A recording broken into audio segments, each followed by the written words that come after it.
Pourquoi il est difficile de vivre la vie de ses rêves? Voilà ce que je vais développer avec vous dans cette vidéo. Si vous ne l'avez pas encore fait, pensez à vous abonner et à partager.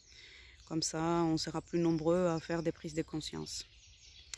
Alors, à nous, on a plusieurs mémoires. Donc, on a la mémoire à nous, donc celle qui fait que vous avez comment vous appelez, votre adresse, votre numéro de téléphone, etc. Il y a la mémoire familiale, donc indépendamment de vous.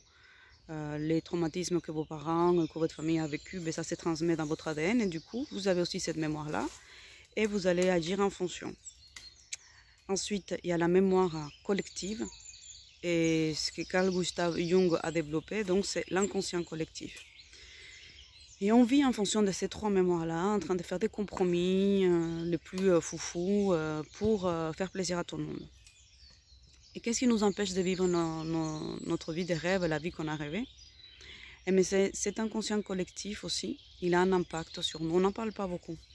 Mais en fait, on est dans une culture qui fait plutôt le culte de la médiocrité, qui fait le culte de l'uniformité et de rester dans cette espèce de norme qui on vous suggère quand même de rester dans cette norme-là, pas trop vous écarter, au risque de passer pour un illuminé. Donc si vous faites un métier qui ne correspond pas trop à ce qui est attendu, donc vous êtes un peu bizarre. Si vous gagnez beaucoup trop d'argent, donc vous êtes quelqu'un de riche et quand même quelqu'un d'autant, voire un requin, le méchant du village, hein, donc la bête à battre parce que vous avez beaucoup d'argent et vous avez beaucoup de détermination. Donc en fait, on n'encourage pas les gens à aller dans l'abondance qu'il y a dans l'univers. Donc de ce fait-là, il y a quelque chose que j'ai développé, que j'appelle, mais c'est une traduction de l'espagnol.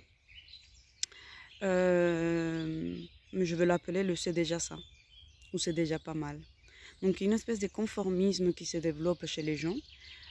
Vous avez des critères bien précis de votre femme idéale ou de votre homme idéal, mais une fois que vous rencontrez quelqu'un qui vous accorde un tout petit peu d'intérêt ou d'attention, ou qui vous attire un minimum sous les effets des hormones, sous l'effet de l'alignement de planètes, vous vous contentez de ça et vous dites quoi?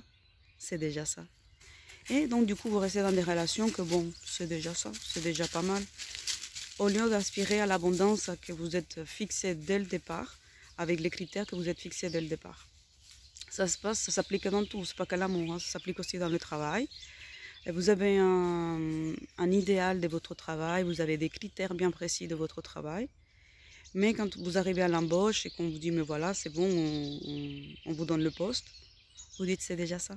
Même si ça ne correspond pas, vous participez à l'entretien, parce que bon, c'est déjà ça. Il faut bien faire quelque chose. Et vous vous contentez du c'est déjà ça, du c'est déjà pas mal. Que même si vous commencez à avoir un tout petit peu d'exigence, ne vous inquiétez pas, vous êtes bien entouré. Votre famille, vos amis, tout le monde va vous dire, écoute, tu devrais quand même le prendre ce travail, c'est déjà ça, c'est déjà pas mal, après tu verras. Et en fait, on encourage le c'est déjà ça, c'est déjà pas mal.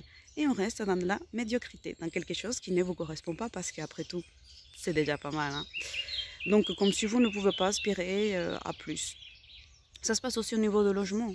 Vous avez un critère bien précis, vous dites voilà, mon logement idéal, c'est comme ça, ça, ça, ça et ça, j'ai besoin de ça, je voudrais qu'il y ait ça. Et en fait, quand vous commencez à visiter, vous commencez à vous rabattre sur quelque chose qui ne vous correspond pas, parce qu'après tout, c'est déjà ça. Vous vous êtes rendu compte que c'est compliqué de trouver l'appartement de vos rêves ou la maison de vos rêves. Et puis après tout, c'est déjà ça, il faut bien vivre quelque part, il faut bien quitter la maison de ses parents, il faut bien se séparer, il faut bien je sais pas quoi. Et donc vous restez dans du c'est déjà ça, c'est déjà pas mal. Donc aujourd'hui, il est difficile de vivre la vie de ses rêves. Quand vous êtes dans l'inconscience, vous voulez rester dans l'uniformité, vous avez peur de votre potentiel, vous avez peur de vous écarter de la norme, c'est-à-dire une norme que c'est les autres qui ont fixée, c'est même pas vous. Et surtout quand vous avez un minimum de détermination, un tout petit peu, tout votre entourage s'occupe de vous, casser vos rêves et s'occupe de vous dire je te trouve quand même assez exigeant, hein? Tu devrais être content de ce que tu as déjà. Et donc du coup ça vous renvoie à la culpabilité. Et du coup, mais ça fonctionne à tous les coups parce que personne ne veut être coupable, on va être tous innocents, on va rester dans quelque chose de socialement acceptable et on finit par vivre la vie que les autres ont choisi pour nous. Voilà, donc ce que j'avais à partager avec vous. Je vous conseille vraiment de vivre la vie de votre rêve, parce que ça vaut le coup. Je vous conseille de ne pas lâcher et de ne pas vous laisser influencer par des choses qui ne vous correspondent pas, parce que chacun mérite l'abondance et mérite d'être heureux. Et surtout, dans l'univers, il y a l'abondance. Donc, il y en a pour tout le monde. Donc, soyez conscients, ne vous limitez pas. Pensez à vous abonner, partager, et ça vous a plu, laissez-moi un commentaire. Ciao, ciao.